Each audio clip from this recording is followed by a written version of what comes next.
ನಮಸ್ಕಾರ ವೀಕ್ಷಕರೇ, ಮತ್ತೆ ನಿಮ್ಮೊಂದಿಗೆ ಅಕ್ಕ ತಂಗಿ ಇಬ್ಬರು ಬಂದಿದ್ದೀವಿ. ಸೊ ದಯವಿಟ್ಟು ನಮ್ಮ ಕ್ಷಮೆ ಇರಲಿ. ಎಲ್ಲನ ಅಲ್ಲಿ ಇಲ್ಲಿ ಒಂದು ಸ್ವಲ್ಪ ಹೆಚ್ಚಾಗಿ ಕಟ್ಟೆ ಹೊಡೆದ್ಬಿಡ್ತೀವಿ. ಆದರೆ we will remain to the point. We will try our best. Okay, promise ಮಾಡಿದ್ದೀವಿ. ಈಗ ಅಕ್ಕ ಲಾಸ್ಟ್ ವಿಡಿಯೋದಲ್ಲಿ ನಾವು ಈ 5 ಒಂದು ಬಹಳ ಹೆಲ್ತ್ ಇಂಪಾರ್ಟೆಂಟ್ ಟಾಪಿಕ್ಸ್ನ ನಾವು ಹೇಳಿದ್ವಿ. ಯಾವ ಥರ ಇಂಪಾರ್ಟೆಂಟ್ ಆಗುತ್ತೆ, ಯಾವ ಥರ ಒಂದು ಮನುಷ್ಯ ಆರೋಗ್ಯಕರ ಮನುಷ್ಯ ಈ ಜಗತ್ತಿನಲ್ಲಿ ಇಲ್ಲ, ಈ ಜಗತ್ತಿನಲ್ಲಿ ಆರೋಗ್ಯಕರ ಮನುಷ್ಯ ಆಗೋದಕ್ಕೆ ಏನು ಮಾಡಬೇಕು, ಅಟ್ಲೀಸ್ಟ್ ಇದರಲ್ಲಿ ಒಂದು 5ರಲ್ಲಿ ಒಂದು 3ರಿಂದ 4 ಬಿಡಿಸ್ಕೊಟ್ರೆ ಮೈನಸ್ ಮಾಡ್ಕೋಬೋದು. ಸೊ ಹಂಗಾಗಿ ಆ 3ರಿಂದ 4 ಉಳಿಸ್ಕೊಳ್ಳೋಂಥ ಪ್ರಯತ್ನ.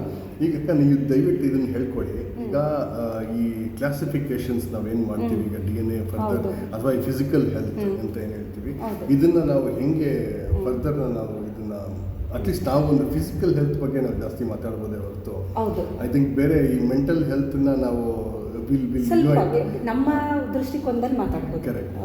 ಆಮೇಲೆ ನಾವು ನಮ್ಮ ಡಾಕ್ಟರ್ನ ಕರೆಯೋಣ, ನಮ್ಮ ಮಾನಸಿಕ ತಜ್ಞರು ಇದ್ದಾರಲ್ಲ ಅವ್ರನ್ನ ಕರೆದು ಒಂದ್ಸಲ ಡಿಸ್ಕಷನ್ ಟುಗೆದರ್, ಎಲ್ರಿಗೂ ವೀಕ್ಷಕರಿಗೂ ಅನುಕೂಲ ಆಗುತ್ತಿರೋ. ಬಟ್ ಈಗ ಈ ಫಿಸಿಕಲ್ ಹೆಲ್ತ್ ಬಂದಾಗ ಅದನ್ನೇನು ಹೆಂಗೆ ಸರ್ಚ್ ಮಾಡ್ತೀರಾ ಅದನ್ನು ಹೇಳ್ಕೊಳ್ಳಿ. ಈಗ ಫಿಸಿಕಲ್ ಹೆಲ್ತ್ ಅಂದರೆ ದೈಹಿಕ ಆರೋಗ್ಯ, ದೇಹ ಅಂತ ನಾವು ಕನ್ಸಿಡರ್ ಮಾಡ್ಬೋದು. ದೈಹಿಕ ಆರೋಗ್ಯ ಅಂತ ಬಂದಾಗ ಫಸ್ಟು ನಮ್ಮ ಬಾಡಿ ಅಂತ ನಾವು ನೋಡಬೇಕಾಗುತ್ತೆ. ನಮ್ಮ ದೇಹ ಮನುಷ್ಯ ಅಂತ ಅಂದಾಗ ನಮ್ಮ ದೇಹದಲ್ಲಿ ಕೋಟ್ಯಾಂತರ ಜೀವಕೋಶಗಳಿದೆ, ಸೆಲ್ಸ್ ಅಂತ ಕರಿತೀವಿ. Our body is made up of trillions of cells ಅಂತ ದೇಹ. ಈಗ ಒಂದು ಮನೆ ಅಂತ ಕಟ್ಟಿದಾಗ ಇಟ್ಟಿಗೆಗಳೆಲ್ಲ ಹೇಗೆ ನೀವು ಜೋಡಿಸಿ ಮನೆ ಮಾಡ್ತೀರಾ, ಆ ಥರ ನಮ್ಮ ದೇಹ ಅಂದಾಗ ನಮ್ಮ ದೇಹ ಮಾಡಿರೋದೇ ಜೀವಕೋಶಗಳಿಂದ. ಈ ಜೀವಕೋಶಗಳ ಒಳಗಡೆ ನೀವು ನೋಡಿದಾಗ, ಮೈಕ್ರೋಸ್ಕೋಪಲ್ಲಿ ನೋಡಿದಾಗ ಒಂದು ನ್ಯೂಕ್ಲಿಯಸ್ ಅಂತ ಇದೆ ಜೀವಕೋಶದ ಒಳಗಡೆ. ನ್ಯೂಕ್ಲಿಯಸ್ ಒಳಗಡೆ ಕ್ರೋಮೋಸೋಮ್ಸ್ಗಳು ಇದೆ. ಅಂದರೆ ಈಗ ಮನುಷ್ಯರು ನಾವು ಈಗ ನಮ್ಮಲ್ಲಿ 46 ಕ್ರೋಮೋಸೋಮ್ಸ್, ಹೋಮೋಸೆಪಿಯನ್ಸ್ ಅಂತ. ಜಗತ್ತಲ್ಲಿರುವ ಎಲ್ಲ ಮನುಷ್ಯರಲ್ಲಿ ಇಷ್ಟೇ ನಂಬರೇ ಇರೋದು. ಈಗ ನೀವು ಇಲಿಗಳು, ರ್ಯಾಟ್ಸ್ ಎಲ್ಲ ನೋಡಿದ್ದೀರಲ್ವ, ಅದ್ರದ್ದು 40. ಆಮೇಲೆ ಡ್ರೋಸೋಫಿಲಾ ಅಂತ ಒಂದು ಹಣ್ಣಿನ ನೊಣ, ಈಗ ನೀವು ಕೆಲವು ಸಲ ಬಾಳೆಹಣ್ಣೆಲ್ಲ ಇಟ್ಟಾಗ ಫರ್ಮೆಂಟೆಡ್ ಫ್ರೂಟ್ನ ಅದ್ರ ಮೇಲೆ ಓಡಾಡ್ತಿರುತ್ತೆ, ನೀವು ಬೇಜಾರು ಮಾಡ್ಕೊಂತೀರ, ಅಯ್ಯೋ ಇದೆಲ್ಲ ಹುಳಗಳೆಲ್ಲ ಬರ್ತಾ ಇದೆ ಅಂತ. ಬಟ್ ಅದು ತುಂಬ ಒಳ್ಳೇದದು, ಅದರಿಂದ ಏನು ತೊಂದರೆ ಏನಿಲ್ಲ. ಅವ್ರು ಯಾರೋ ಸ್ವೀಟ್ ಅಂಗಡಿನಲ್ಲೂ ಅಷ್ಟೇ ಮೊನ್ನೆ ಯಾವುದೋ ಒಂದು ಈ ರೀಲ್ಸ್ ಸ್ವಲ್ಪ ಫರ್ಮೆಂಟೆಡ್ ಇರುತ್ತಲ್ಲ ಹಣ್ಣುಗಳು, ಮೊಸರು, ಅದು ಮಾವಿನ ಹಣ್ಣಿನ ಕಾಲದಲ್ಲಿ ತುಂಬ ಜಾಸ್ತಿ ಬರುತ್ತೆ. ಇದು ಒಂದು ಅದ್ಭುತವಾದ ಮಾಡೆಲ್ ಆರ್ಗ್ಯಾನಿಸಮ್. ಎಲ್ಲ ಜೆನೆಟಿಕ್ಸ್ ಎಕ್ಸ್ಪರಿಮೆಂಟು.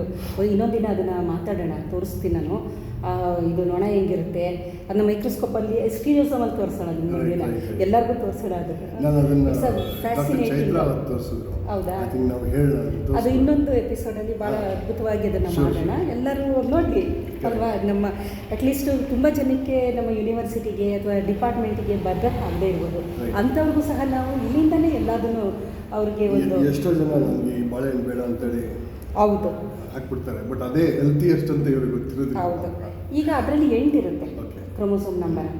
ಆಮೇಲೆ ಚಿಂಪ್ಯಾನ್ಸಿಲಿ 48. ಈಗ ನೋಡಿ, ನಾವು ಹೇಗಿದ್ದೀವಿ, ಚಿಂಪ್ಯಾನ್ಸಿ ಹೇಗಿದೆ, ಬರೀ ಜಸ್ಟ್ 2 ನಂಬರು ವ್ಯತ್ಯಾಸ ಇರೋದು. ನಮಗೆ 46 ಇದೆ ಕ್ರೋಮೋಸೋಮ್ಸ್, ಅದರಲ್ಲಿ 48 ಇದೆ.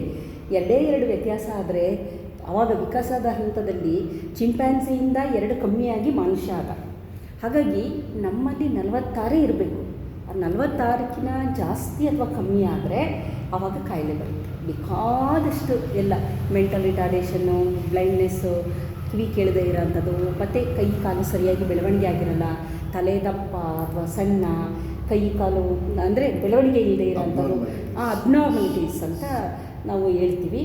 ಅದರಲ್ಲಿ ಆಮೇಲೆ ಕೈ ಕೂಡಿರುತ್ತೆ, ಸಿಂಡ್ಯಾಕ್ಟೈಲಿ ಅಥವಾ ಎಕ್ಸ್ಟ್ರಾ ಫಿಂಗರು, ಪಾಲಿಡ್ಯಾಕ್ಟೈಲಿ, ಬೇಕಾದಷ್ಟು ಈ ಥರದ್ದು. ಅಂದರೆ ತಲೆಯಿಂದ ಕಾಲುವರೆಗೂ ಏನಾದರೂ ತೊಂದರೆ ಆದರೆ ಅದಕ್ಕೆ ಕಾರಣ ನಮ್ಮ ದೇಹದ ಒಳಗಡೆ ಏನೋ ಒಂದು ವರ್ಣತಂತು ಅಥವಾ ಕ್ರೋಮೋಸೋಮ್ಸ್ ಅಂತ ನಾನು ಏನು ಹೇಳಿದೆ, ಅದರ ನಂಬರ್ ಚೇಂಜ್ ಆಗಿರ್ಬೋದು ಅಥವಾ ಅದರದ್ದು ಶೇಪ್ ಚೇಂಜ್ ಆಗಿರ್ಬೋದು. ಅದು ಒಂದರಿಂದ ಇನ್ನೊಂದ್ರ ಮೇಲೆ ಜಂಪ್ ಆಗಿ ಕೂತಿರ್ಬೋದು ಅಥವಾ ಕಳೆದೇ ಹೋಗಿರ್ಬೋದು. ಡಿಲೀಷನ್ ಅಂತೀವಿ, ಡೂಪ್ಲಿಕೇಶನ್ ಅಂತೀವಿ, ಈ ಥರದ್ದೆಲ್ಲ ಆಗಿರೋ ಸಾಧ್ಯತೆ ಇರುತ್ತೆ. ಈ ಕ್ರೋಮೋಸೋಮ್ಸ್ ಒಳಗಡೆ DNA ಇದೆ. ಇದು ಜೆನೆಟಿಕ್ ಮೆಟೀರಿಯಲ್. ಪ್ರತಿಯೊಂದು ಇವಾಗ ನಾವು ಇದ್ದೀವಿ, ಕೂತಿದ್ದೀವಿ, ಎಲ್ಲ ಕೆಲಸ ಮಾಡ್ತಾಯಿದ್ದೀವಿ ಅಂದರೆ ಅದಕ್ಕೆ ಕಾರಣ DNA. ನಾವು ಬದುಕಿದ್ದೇ ಮನುಷ್ಯ ಇದ್ದಾನೆ, ಮನುಷ್ಯ ಅಂತಲ್ಲ ಪ್ರಾಣಿ ಯಾರೇ ಆಗಲಿ ಬದುಕಿದ್ದಾರೆ ಅಂತಂದರೆ ಅದಕ್ಕೆ ಕಾರಣ ಡಿ ಎನ್ ಇವಾಗ ನಮ್ಮನ್ನು ಮಾಡಿರೋದು D N A is a genetic material ಅಂತ ನಾವು ಕರಿತೀವಿ. ರೈಟ್. ಆಯಿತಾ? ಈ ಕೋವಿಡ್ ವೈರಸ್ಸು RNA ವೈರಸ್ ಅದು. ಈ RNA ಅನ್ನೋದಿದೆಯಲ್ಲ ಅದು ಸ್ಟೇಬಲ್ ಇಲ್ಲ, ರೈಟ್. ಅದು ಏನು ಚೇಂಜ್ ಆಗ್ತಾ ಇರುತ್ತೆ. ಅದಕ್ಕೋಸ್ಕರ RNA ವೈರಸ್ RNA ಇನ್ಫೆಕ್ಷನ್ ಇರುತ್ತಲ್ಲ, RNA ವೈರಲ್ ಇನ್ಫೆಕ್ಷನ್ನು, ಅದಕ್ಕೆ ವ್ಯಾಕ್ಸಿನ್ ಕಂಡುಹಿಡಿಯೋದು ತುಂಬ ಕಷ್ಟ. ಅದು ಒಂದು 30 years ಬೇಕಾಗುತ್ತೆ. ಹಾಗಾಗಿ ಅದು ತುಂಬಾ ಟಫ್ ಅಂತ ನಾವು ಹೇಳ್ಬೋದು. ರೈಟ್.